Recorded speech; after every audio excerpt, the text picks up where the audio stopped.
Dear viewers, myself Dr. Noyanjyoti Oza, Professor, Department of Agronomy. Today we are going to demonstrate before you the production technology of vermicompost using specially wheat biomass. First of all, we have to know what is vermicompost and vermicomposting. So vermicompost is a compost which is prepared by using worms or earthworm. So earthworm will eat the biomass and then it will break it down inside its body and then excrete as cast. These casts are also known as worm cast, vermicast or vermicompost, and commonly known as black gold. So then next is, what is vermicomposting? It is the method by which vermicompost is prepared by using earthworm. Now we have to prepare the vermicompost. So the whole vermicompost preparation process can be subdivided into 3 steps. So first steps in vermicompost production is construction of tank and a shed. So for construction of tank, we have to select a tank, as we have already constructed tank here. So no need to again construct the tank. So you have to take a tank, and the dimension of the tank should be, height should be 55 to 75 centimeter, breadth should be 70 to 90 centimeter, and length should be according to the availability of the biomass. Inside the concrete tank should be finely plastered, and there should be a slant so that excess water can be drained out from the tank easily, and at the bottom of the tank there should be a hole. The inside hole is connected with an outlet, and through outlet the excess water as well as vermiwash will be coming out and it will be collected here. And then this vermiwash can be used as a liquid manure as well as biopesticide. Next step of vermicompost preparation is collection of raw materials and their preparation. So for raw materials, first we have to need animal dung. So in case of animal dung, you will use cow dung. So fresh cow dung will not be used in case of vermicompost production. That is why we have to first spread the freshly collected cow dung in a floor for sun drying. Then after sun drying, we have to reduce the moisture content of the cow dung to 50 to 60%. And this sun drying will also help to get rid of from the unwanted pathogen and insect attack. Besides cow dung, for the production of vermicompost, we will need some biomass, plant biomass. And among the plant biomass, today we are going to use banana pseudostem, rice straw, and as well as 3 types of wheat species. Among the wheat species, we have collected today water hyacinth, which is known as Eichernia crescips. Then second one is your Bicania micrantha, which is known as bitter vine. And third one is our Ipomia cornea, which is known as bush morning glory. So this wheat biomass should be collected, but directly we should not use this wheat biomass and other substances. Again here we have to reduce the moisture content to 50 to 60%. And before reduction of moisture content to 50 to 60%, what to be done? We have to chop the bio waste, and length of the chopped pieces to be 5 to 7.5 centimeter. Then after chopping, we have to dry it under sun, and as a result of that sun drying, ultimately the moisture content will be reduced to 50 to 60%. So after preparation, last stage of our job is that you have to mix the all ingredient together, that is rice straw, banana pseudostem, Bicania micrantha, then Eichernia crescip and Ipomia cornea. These ingredients should be mixed thoroughly together. Then these are now ready for use for the production of vermicompost. The last raw material or ingredient of vermicompost production is earthworm. That is earthworm species we have to collect, and there are different types of earthworm species. The earthworm species should possess some characteristics. So first characteristics should be their duration should be very, very short, and they should have fast growth habit, they should have high rate of reproduction, and they can consume lots of biomass within a short period of time under captivity. Among the various earthworm species, for Assam condition, we can use 4 types of earthworm species. So number 1 is Eisenia fetida, number 2 is Perionix excavatus, number 3 is Lampito morrisi, and number 4 is Aminthus diffringence. So out of all these 4 species, the most important one is Eisenia foetida for our condition, that is subtropical humid condition. The third step of vermicompost production is the actual production process of vermicompost. So already I have mentioned that we have to take a concrete tank, and at the bottom of the concrete tank, first layer should be of sand. Thickness of the sand layer should be 1.5 centimeter to 2 centimeter. After the sand layer, next layer will be a layer of 5 to 7.5 centimeter thick partially dried cow dung layer. Then above the cow dung layer, again we have to give the layer of 5 centimeter thickness of mixed bio waste. Then again these 2 layers should be repeated. The last layer should be of cow dung layer, and thereafter we have to release the earthworm species, that is Eisenia foetida, at the rate of 500 gram per square meter of concrete tank. Then thereafter this should be covered with a gunny bag, or we can use alternatively rice straw or thatch. This gunny bag or this thatch or rice straw will not only maintain the optimum moisture content, but also it will prevent the entry of external enemies. Then we have to apply water. That means we have to moist the whole system by sprinkling water, and finally we have to cover the tank with a bamboo net. So this bamboo net will again protect the earthworm species which is present inside the tank, as well as other substances from birds. The birds may be duck, cock or sparrow. So this will finally protect the whole system. Sprinkling of water is very important because of 2 reasons. Because it will not only maintain the optimum moisture content in the vermicompost tank, but also it will maintain the body temperature of the earthworm, which is very important again. During the summer month, we have to sprinkle water every day to maintain the optimum moisture content, because during that period there will be high temperature. And in case of monsoon season as well as in case of winter season, every alternate day we have to apply the water. Watering should be stopped when 80 to 90% of material converted to vermicompost, which can be observed from the color of the vermicompost. During this period, the color of the vermicompost become black.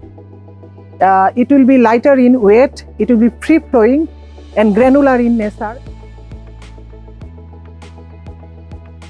When do you harvest the vermicompost? So it takes 75 to 90 days from initiation. Sometimes 2-3 days, variations may be there. After completion, when we ascertain that the vermicompost is completed, so then we have to observe it is most of the biomass are being converted to compost, and we'll find some granular, beautiful uniform granular compost, and then there is no any foetid smell, and there is no any stickiness. It is very free from the stickiness, and then we used to harvest. So during harvesting, actually, so the whole tank is not harvested. At least 2/3 is harvested, and when we harvest it, when we keep here, we make a heap. Why we make heap? Because when we make heap, immediately the earthworms will run away from this. Then we can pick up and again can keep in the tank. So after that, immediately after that, we used to sieve it, and during sieving, this beautiful vermicompost is coming up. It is all granular form, you see, and these are very lightweighted. There is no any smell, and a little bit not exactly moist, but it is little wet, and it is beautifully, you can handle it, and there is no sticky. You see, in my hand there is no stickiness, and this is the actually product outcome. And during this sieving, what is remains there, so again we can keep there, and because it is full of earthworm, and earthworm eggs are also there, so we are reusing. There again we'll give some biomass and all these things for composting, and this is the product, and then we used to use these things or sell these things.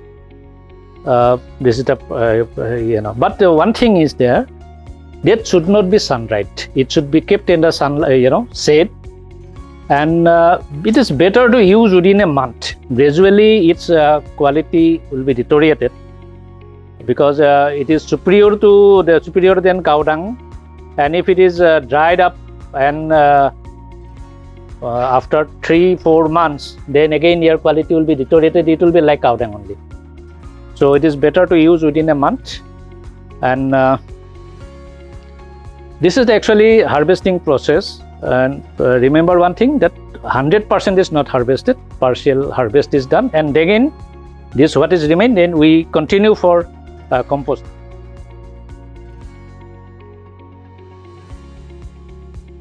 There are some precautions to be taken during the preparation of vermicompost. The vermicompost tank must be protected from direct sunlight and rain by providing a shade over the tank. We should avoid using some weed species like Polygonum species, ferns, especially Sphaerostyphanos unitas, etc. Weed biomass also should be free from chemicals, pesticides, plastics, metals, glass, etc., as well as from ants and termites. Cow dung should be 15 to 20 days old to avoid excess heat.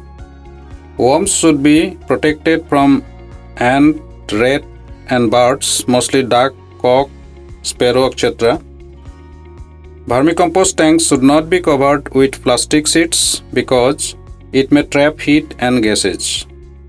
Overloading of the vermicompost heap should be avoided to prevent development of high temperature, which adversely affects earthworm population. Adequate moisture should be maintained throughout the decomposition process. Both excess and shortage of moisture are not favorable for the worms, as the water stagnation or lack of moisture may either kill the worms or drive them away. So, a drainage hole should be provided to avoid water stagnation. Similarly, watering should be done daily in hot and dry season and every third day in rainy season. Aeration should be maintained for proper growth and multiplication of earthworms. A temperature of 18 to 25 degrees centigrade should be maintained for proper decomposition. Now at last, I want to mention some of the advantages of vermicompost over the other compost. Vermicompost is richer in both macro and micronutrients than compost produced by other composting methods. Besides macro and micronutrients, casts are also rich in growth-promoting substances such as auxins, cytokinins, gibberellins, etc. It also contains millions of beneficial soil microbes such as nitrogen fixers, phosphate solubilizers, cellulose decomposing microflora, which help to break down the nutrients already present in the soil into plant available forms. Another most important advantage is that when composting is done through earthworm, it prevents loss of nutrients, bacteria, valuable enzymes, and vitamins, mostly vitamin B and D, as strong heat does not generate. Vermicompost is easy to handle, store, and apply as it is fine granular and free-flowing material. It doesn't have bad odor also. It is also a good soil conditioner which improves physical, chemical, and biological properties of soil. Vermicompost is also rich in several enzymes like protease, amylase, lipase, cellulase, and chitinase, and similar substances produced by earthworms. Vermicompost has narrow C/N ratio, therefore the availability of nutrients from vermicompost is faster. Vermicompost is also free from pathogens, toxic elements, and weed seeds, as it kills them while passing through the digestive system of earthworms. It is also a powerful biopesticide that suppresses or repels crop pests and diseases and induces biological resistance. Vermicompost also induces resistance to insect, pest and disease attack, thereby minimizes the incidence of pest and diseases in crop. Due to application of vermicompost, soil pH is neutralized. That means it reduces salinization and acidification. It also improves the shelf life of the produce. When vermicompost is applied, it produces crops with superior quality, with better taste, luster and lasting quality without toxic residues. Therefore, such type of crops or products can fetch a higher or premium price in the market. Most importantly, we get vermiwash from the vermicompost tank as a byproduct, which is not only a good liquid manure but also an excellent biopesticide.